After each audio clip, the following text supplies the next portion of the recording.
Party నుంచి పంపించేశారనే ఉద్దేశంతో మాట్లాడుతూ ఉన్నాడు. సో మంత్రి పదవి ఆశించాడా లేకపోతే మీరు ఇవ్వలేదు? కాంగ్రెస్ పార్టీలో మంత్రి పదవి ఎవరు ఆశించారు రా భయ్? ఫిరోజ్ ఖాన్ కి అడుగు, ఎమ్మెల్సీ కావాలి, నాకు మినిస్టర్ కావాలి అంటాడు. ప్రతి ఒక్క మీరు అడిగారంటే ఒక అర్థం ఉంది సార్, మీకు ఇవ్వచ్చు. ఎందుకంటే మీరు కాంగ్రెస్ పార్టీ నుంచి ఎప్పటి నుంచో పని చేస్తున్నారు కాబట్టి. సో మళ్ళా కూడా అవకాశం ఉందా? ప్రతి ఒక్కరికి ఉంటది. ప్రతి ఒక్క మినిస్టర్ కి అడుగు, ముఖ్యమంత్రి కావాలి అని ఉంటది. సో ఆశ ఎవరికైనా ఉంటది. మళ్ళీ నాకు ఆశ ఉంటే ఏం రా? సో మళ్ళీ నాకు అందరు రెస్పెక్ట్ చేస్తారు, దానికి నేను అగ్రి గాను.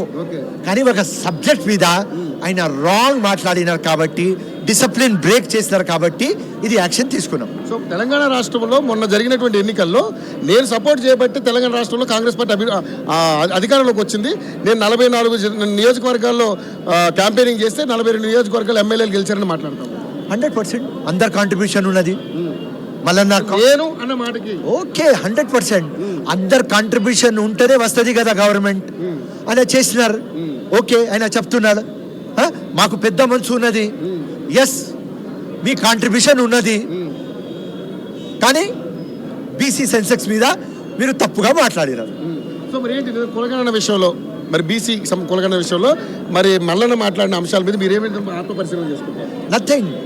కాంగ్రెస్ పార్టీ కరెక్ట్ చేసింది. ఇట్లాంటి క్లారిటీతో చేసిన సర్వే నా జీవితంలో చూడలేదు.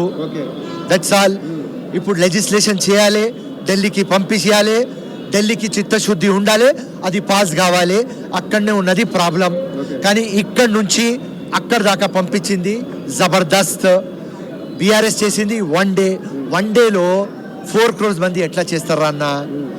ఇక్కడ 50 daysలో 1,00,000 మంది పెట్టి ప్రాబ్లం అవుతుంది.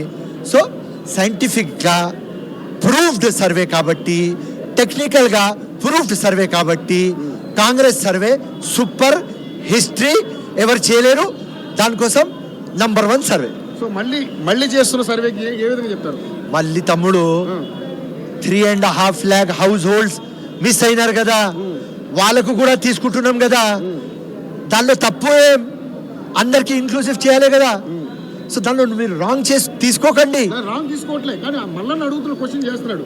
మళ్ళీ మీరు ఎందుకు చేస్తున్నారు? అయితే మళ్ళీ మీరు ఎందుకు మళ్ళీ చేస్తున్నారు? నో, మీకు చెప్తున్నా. మా కమిషన్ నిరంజన్ గారు మా నాంపల్లిలో వచ్చినాం, మైదీపట్నంలో తిరిగినాం, ప్రతి ఒక్క ఇంటికి పోయినాం, 200 ఇల్లు పోయినాం.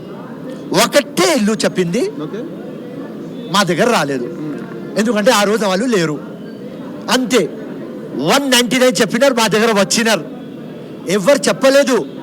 మేము అప్పుడు చెప్పినాం, మళ్ళీ చెప్తామని ఎవరు చెప్పలేదు.